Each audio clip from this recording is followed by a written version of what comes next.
on how to access the subconscious mind to bring unresolved aspects of your life to your attention and how to work towards those issues. He uses music to express himself and has since embarked on a spiritual journey named the Identity Project, where he tries a new hobby every few months to expand his identity and to prove that notions of self are just temporary. Or, in other words, a firm sense of self does not exist.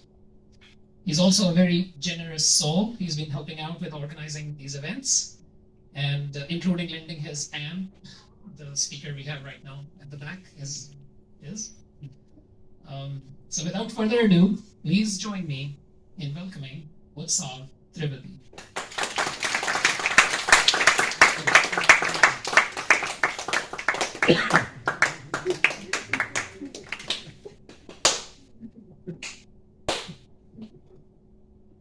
Being socially awkward is my superpower. Like, how awkward do you guys?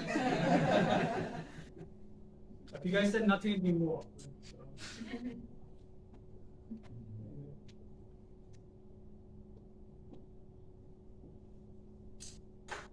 So the person on the left was me, a few years ago. I was struggling to connect with people, and envied people were able to easily make friends, that huge social circle.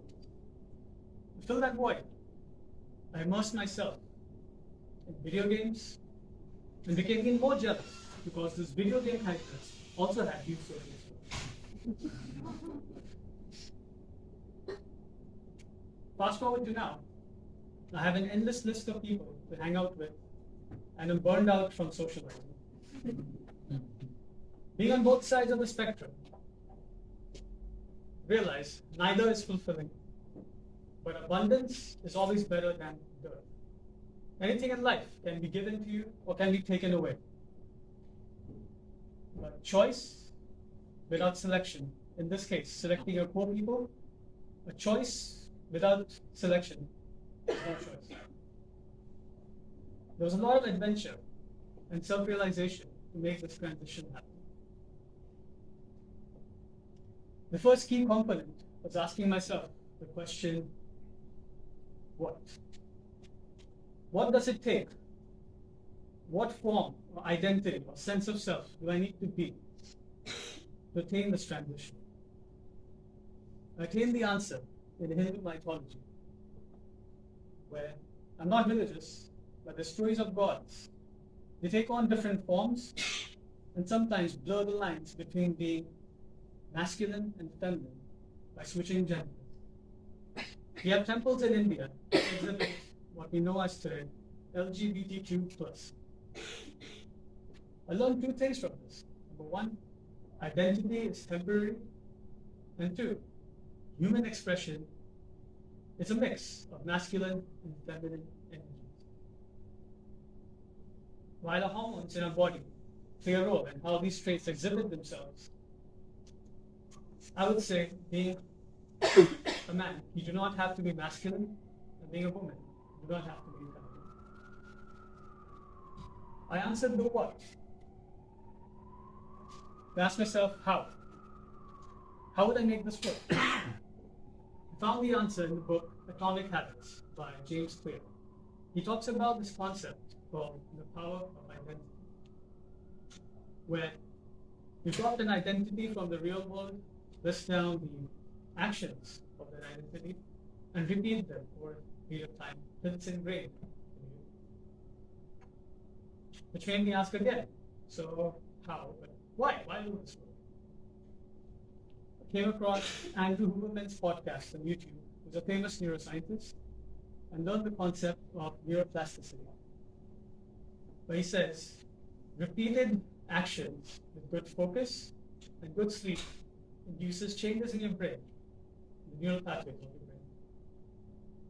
I disagree with this image that says neuroplasticity is the soft implementation of evolution. Oh, sorry. To clarify, I would disagree that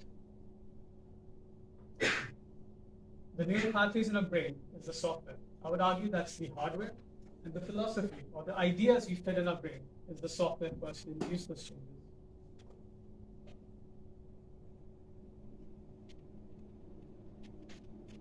So I gave myself the mission, the identity project. Essentially, it is giving birth, taking birth in different forms.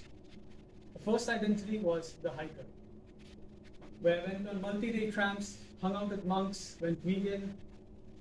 The Mount Roping, the alpine hiker, where I almost lost my life. After falling down from a cliff and almost hitting rocks, I was in a near-death situation, and I realized, man, it feels so good to be alive. I ditched that identity and moved on to the next one, called Aquaman and Fireman. So with Aquaman, I realized I could take a macro identity and break it down into small identity, or as James Clear says, tiny changes, remarkable results. So I became a sailor, I became a surfer, I became a snorkeler, I became a swimmer. And then I wanted to do something of fire. So I went to the moon drumming festival that happens every month in Burlington, lit a stick on fire and started dancing with it. Then I thought, I want to try this experiment again with the macro identity. So I took on the macro identity of the performing artist. I broke it down into the philosopher, the singer-songwriter, the album, and the comedian, by studying stand-up comedy, and also the actor. I acted in a short film. And I realized I could actually reverse engineer micro-identities into a macro-identity. So this is my latest identity, the musical philosopher. We have combined the singer-songwriter, the comedian, and the philosopher to create something new. It's one of the creative projects that I'll be working on next few months. As you can see, the power of identity is really powerful. Through this journey, I realized that the evolutionary reason of being as animals, it's not that exciting. Essentially, it's just reproducing.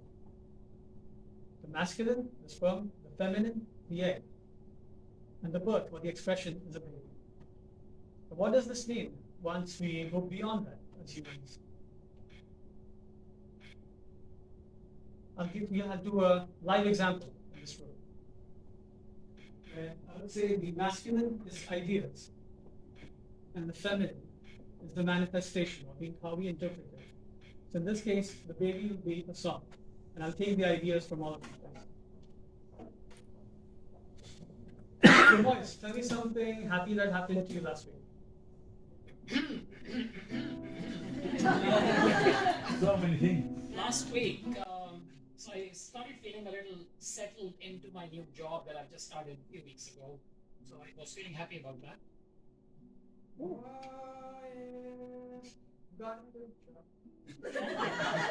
He was unemployed for 6 months. 4.5 years. Working for myself. James, something happy. That's good. Something happy from last week. What did I do last week?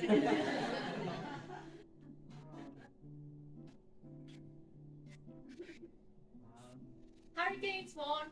Oh yeah, that wasn't very happy. It wasn't yeah, that didn't make me that happy. I was actually quite sad. So what's the sad thing? The sad thing, the game just didn't go with, like, we won, but it wasn't a pretty win. That was probably the sad thing. Boys got a pretty good job, and Jace was sad. So he drenched himself with a blue. Did actually. Anyone's been angry last week? Yeah, Oh, yeah. yeah, and I told my partner, fucking lazy. Just being honest. Yeah. Boys got a good job. Trauma Jace ring. was sad. Over walking and talk. I'll take it. And it's Steve. Steve needs to learn how to express his love.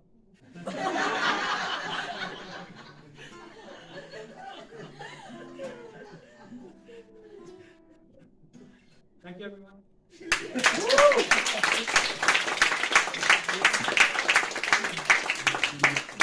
Sweet.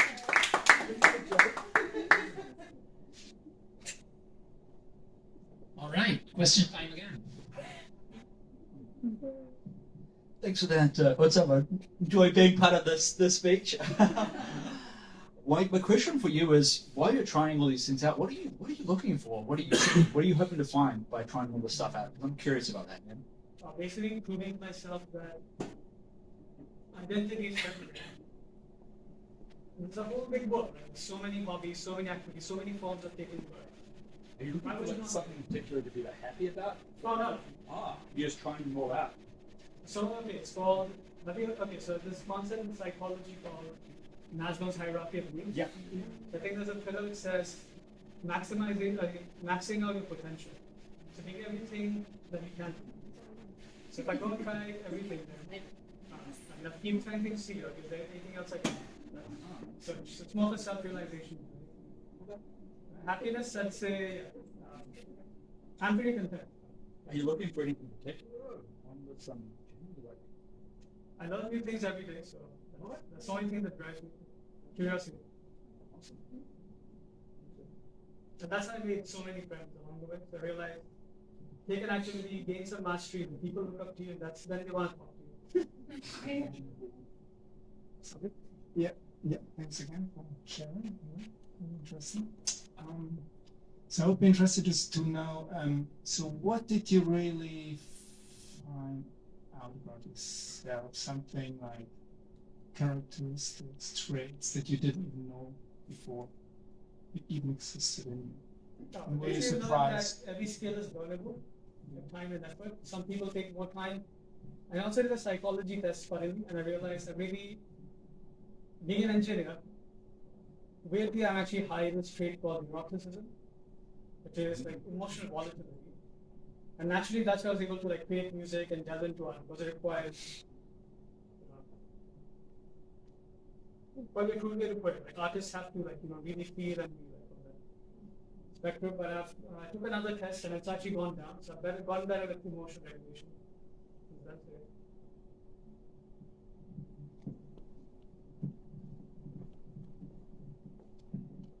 Sort of so creative and dynamic talk. I really like this idea of trying new things. Maybe I just get bored very easy. Anyway, how can you differentiate between trying a thing, trying a new hobby, and an identity? What is the difference between the two things? Okay, so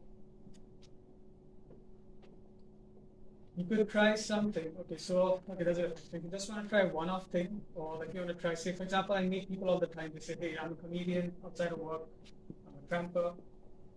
That's really common in TV culture. Like you ask people about themselves, so they associate their whole part of their identity with that activity.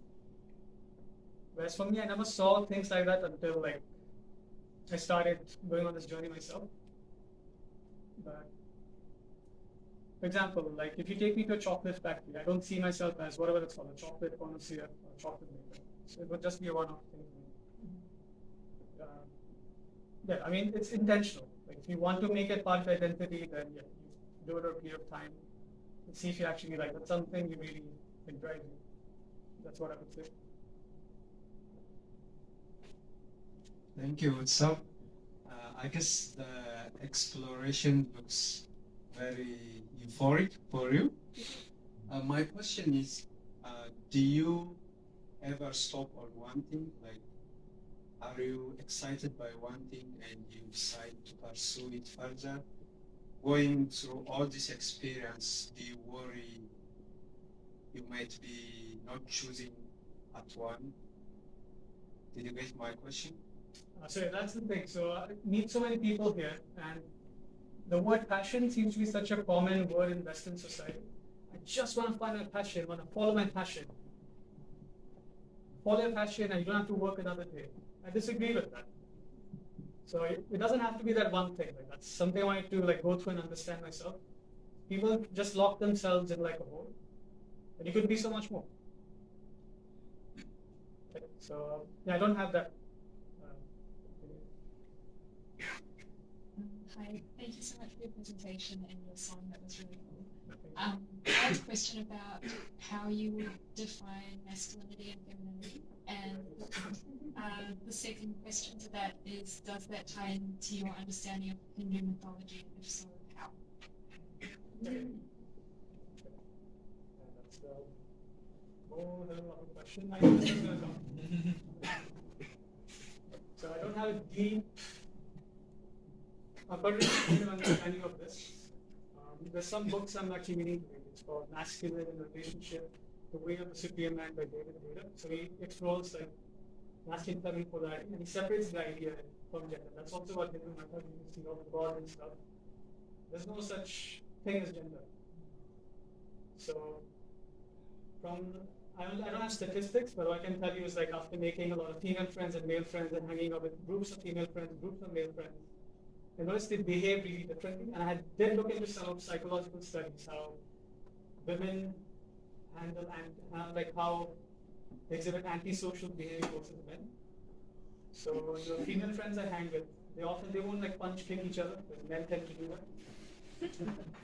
Women are like in general what I found is the feminine essence, it's moving in tune with how you're feeling. So for example, yoga. There's more female practitioners than male practitioners, what I found. And I think it's because you're being more in tune with your emotions and stuff. The masculine essence, it's hard to define. So I would say Stoic philosophy comes closer. Like letting the external not disturb the internal. Or rationalizing, seeing it from a third person, that's how I would say. But I don't think it's got anything to do with gender. So, what was your second part of the question? I think you've answered it a little bit. It was about Hindu mythology. Okay. Thank you for your talk and for your songs. Fantastic. I was interested to know, apart from Atomic Habits, if there are any other books that stand out to you that have guided you in your journey. Okay, so I'll be honest, I was the group of like people who are really into self-improvement, self-development. They would read one new book every week. And I'm not like, I went on that train, but I was like, what am I actually applying? So I decided, you know what, I'll take one book and like see as many perspectives as I can from that book. So Atomic Habits has been like that one book for the whole year. So that's what I've been applying for the whole year. Well, I just lost track of the question. Other books, right? Yeah. That I would recommend for what purpose exactly? For what you were wanting to achieve in your journey, actualization. But the next thing would be, I'm in identity crisis right now. I don't know which. Entrepreneur is definitely one of them. So some finance books would be my next thing. Thanks for your presentation. I found it incredibly relatable. When you went from one end of the spectrum with a dearth of choices in social life to too much, have you found the balance? And if so, how have you done that? So yeah, it's really simple. You just say no. When you say okay, I'll think about it. I look at my calendar and think about it. And then being an engineer, though social I realize people think that's a bit arrogant to say. They think that oh, you're too cool or something. So I said, no, I'll just think about it. I'll let you know. Yeah, there's nothing more to it, but I realized you need a course. So you need friends with purpose. Is what I realized. People with purpose. It's randomly hanging out. I don't do that anymore. But you need abundance for selection. Anything, friends, romantic relationships, professional connections. Hi, I'm not quite sure how to ask this question, but interested in the idea of identity, and I think part of what you're saying is identity is a construct that we kind of make it up at some point and actually can remake it up at our will. And you said right at the beginning about your superpower being being socially awkward. And so the question or the thing that I'm pondering is there's a certain need to let go of one's identity to be able to create another one, because part of the issue is we all get attached to this is the way I am and I can't change. So was that a conscious process you went through, or was it something you got out of Atomic Habits, or is that how did that kind of, so there's a kind of lovely paradox in here of identity also being something that you can make up and let go of and create as you want it to be, right? So yeah. So that's my question. Okay, so just to answer on the same page, you're saying that is it something I consciously do? Yes, so the answer is, Like what yes. leads to So for example, Rebecca mentioned ego death. So that's actually something I read about. And I thought, oh, okay, so ego death is basically a sense of self. And then James Clear talks about power of identity. And obviously, if you take a psychology test, everyone's got different traits. But I thought, okay, what if I go through all of this and take a personality test after that? It's definitely changed. My brain's changed. Personality spectrum's changed. And so yeah, you can actually take a conscious effort to make that happen. You don't have to be like, oh, this is me, can't help myself. But some people might need, I guess, psychedelic help. Hypothetically, because I have some friends with mental illnesses, they have actual neurological problems. So in their case, yeah, sometimes, yeah, you need medication. Hello, thank you for your presentation. For people, I guess, from your experience in starting out on their self-exploration journey, identity journey, what would be like a better focus point to start with asking yourself the question, who am I, or who do I want to become? Who am I is actually a very deep question, because right now it's like, Who am I it's without like box? it's a blank canvas. But if I say, well, who am I to become? Then yeah, I'm giving you the whole, define the what, which was the philosophy, you want to feel in your brain. The how is atomic habits, choose identity, list down the action. And the why is basically neuroplasticity. Keep doing that for a period of time, get good sleep, and watch yourself change after 3 months or 6 months, depending on the goal. Thank you.